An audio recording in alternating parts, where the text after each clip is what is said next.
Hello dear friends, your favorite vacationer here, Deep on Plague. It's summer, so I decided to take a vacation on this lovely town in the middle of nowhere, which kinda impulsed me to take a look at an equally uneventful and totally normal game. So, take your caps, sneakers, and comic books, because today we're taking a look at Echo Generation.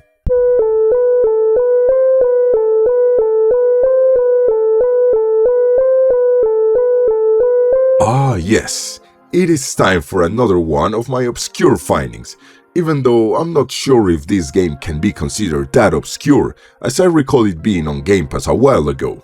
I actually bought this game because it was taken off the service before I could actually play it, so I guess Game Pass can actually generate sales for some games in the service?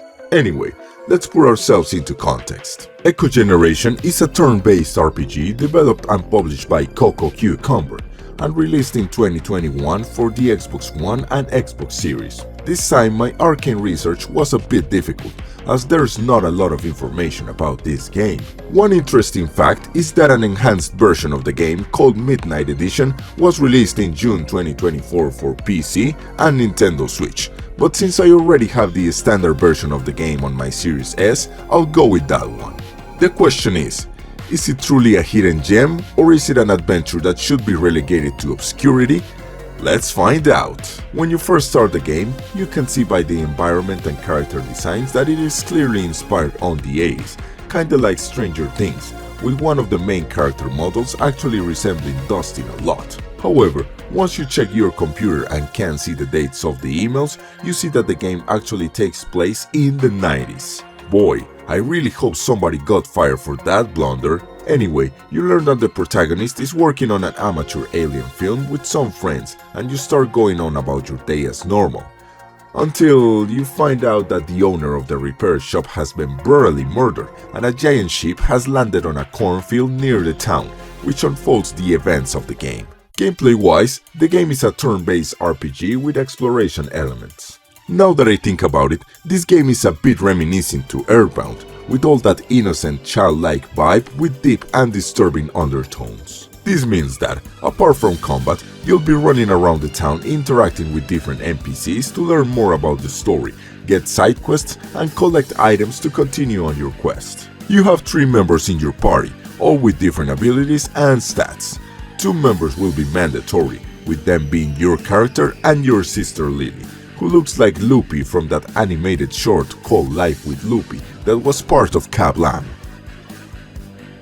Why do you look at me like that? Don't you know what I'm talking about? Come on! Kablam was one of the best Nickelodeon shows ever! It's not that old, I mean, when was it first aired? 1996? I can see my youth wither away right before my eyes. Anyhow, the third-party member slot is reserved for a pet. There are 5 pets in total that you can find throughout the game. Your cat, a small floating robot who reminded me of Burglar, the friendly robot from Grounded, a dog that looks like Cujo, a rapper raccoon, and a jackalope, a weird mythical creature that you get so late in the game that is basically useless unless you want a grind experience with the few regular mobs left around the world. Let's talk about combat. Echo Generation's combat system is turn-based, and it's heavily inspired in games like Paper Mario and the Mario and Luigi franchise. Each character has a normal attack and special attacks, which require skill points to use. These special attacks are learned in the form of comic books you find laying around or earned by completing side quests or beating specific enemies. All attacks require an extra input to inflict more damage, like pressing a button when prompted for regular attacks, or some other interesting minigames for special attacks, like mashing buttons or inputting a button sequence before time runs out. You also have button prompts to reduce damage from enemies, or even times when you can literally move out of the way to avoid a hit, even though this is used only for big bosses. Sometimes when you block an attack, you completely negate incoming damage, but for the life of me, I could not figure out if it was due to input timing or sheer luck. All of this keeps the combat engaging so that you don't mindlessly go with the flow. Not that it's necessary, given that, boy, this is not an easy game. Hey you! Who, me? Yes, you. Are you enjoying the video? Yeah, sure. Then why don't you like this video and subscribe to the channel? There are lots more videos like this for your entertainment, and you'll be helping out a starving artist. So please, join the clinic and keep enjoying this video. After every battle, you gain experience, which will eventually increase your level and allow you to upgrade your stats. This system is kinda deceitful, given that you never get an indication that all stats are individual for each character except for skill points. I only noticed this because the math didn't make sense according to the attacks I was using. This means that the number of skill points is a general number for all characters and not for individual characters' attacks as in other games, which, once you understand it, becomes a key element to keep in mind during combat. Luckily, skill points are recovered completely after each battle. Apart from attacks, you can also use items in battle, but you better be careful with consumables and healing items, at least in the beginning of the game, given that these don't reset if you get defeated in combat.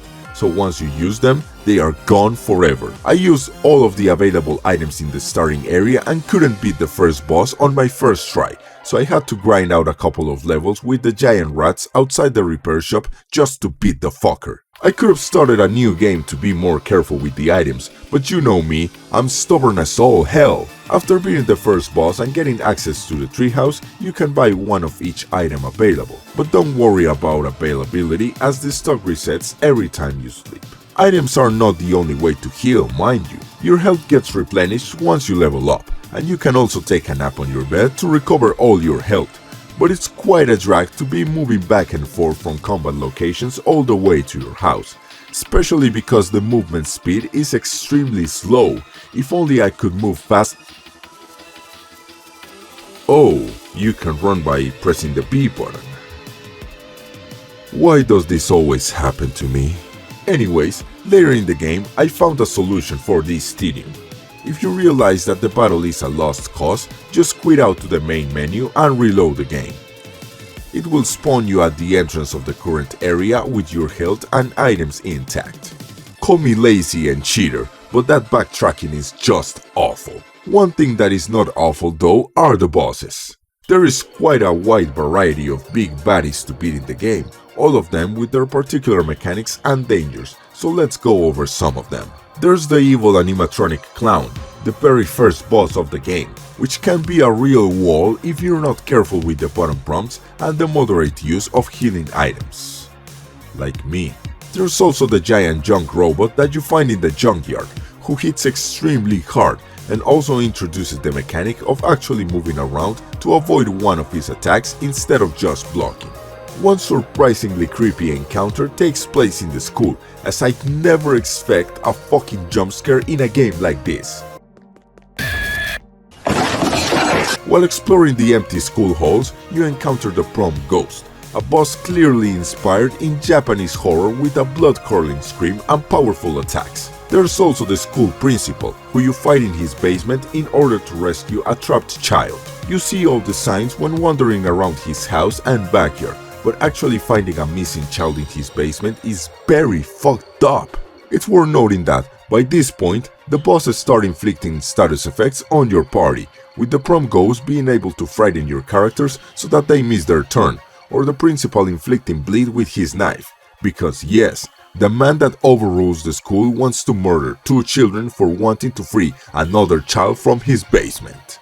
Are we sure Stephen King didn't write the plot for this game?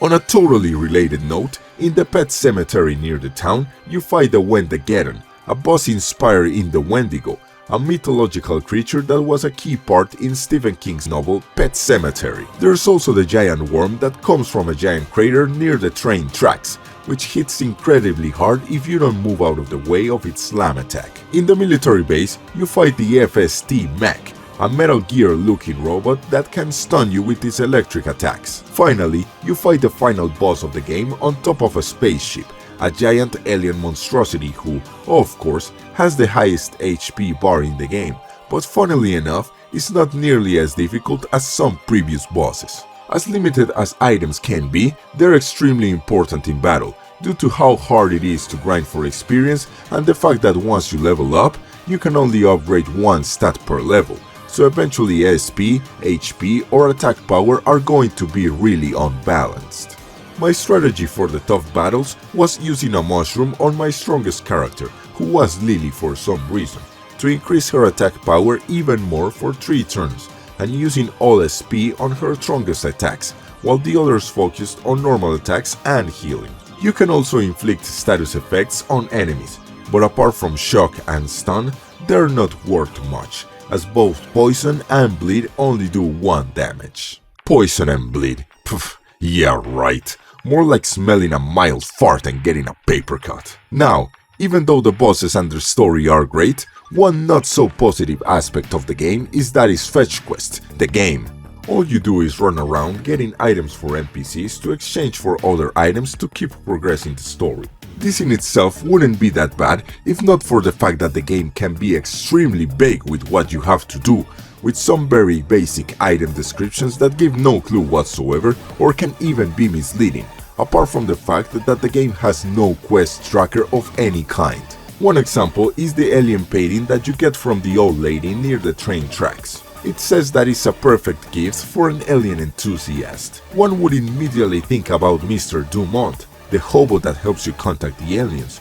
But no, you use the painting way later in the game to bargain with a totally different character. Another aggravating example is the part where you have to get the coordinates for the portal. You have to get access to an alien party, which you can only do after buying bubblegum that somehow makes you immune to radiation to use the teleportation device in the alien ship. Once you get there, you have to start the party and fool the captain into giving the coordinates to a cardboard cut of an alien. This by itself is a bit convoluted, but the icing on top is that even if you activate the hologram, the boombox and put the cardboard alien in front of the captain, the party might not even start.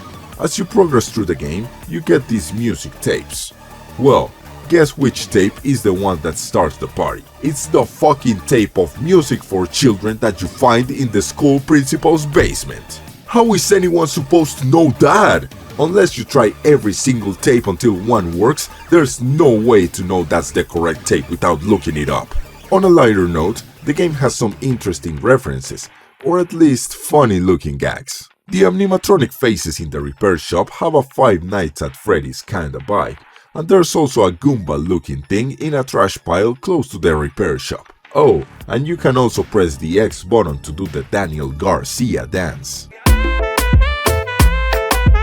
So, what are my overall thoughts on the game? This was a great experience from beginning to end. The voxel aesthetic of the game works wonder for the atmosphere and character design, especially once you get to see the more bombastic bosses. The button prompts in combat work wonders to keep you on the edge of your seat, as one tiny mistake could cost you an entire battle. The story, while not the most original concept ever, as it takes for many popular tropes, is entertaining enough to make you want to see how it ends, and the music fits in perfectly with the setting and complements the gameplay in a nice way. The most negative aspects I can point out in the game are the lack of a fast travel system between zones and the lack of a quest tracker. However, according to my arcane research, the Midnight Edition offers updates to alleviate these issues, apart from having improved graphics, more language options, and other quality of life improvements. So if you're gonna delve into this supernatural adventure, I totally recommend you to get the enhanced version on PC or Nintendo Switch. So, check this game out if you like turn-based RPGs with engaging combat, 80s-inspired supernatural stories, Stephen King references, and think that the games based on Stranger Things don't do justice to the series. Well, that was all for today, my friends. Tell me, did you know about this game? Have you played Echo Generations? And if so, what are your thoughts on the game? Make sure to let me know in the comments below. And remember, one game a day keeps the plague doctor away. Turns out that, just like the game, my vacations weren't so normal after all. What was the name of this town? Derry, Maine. Oh no.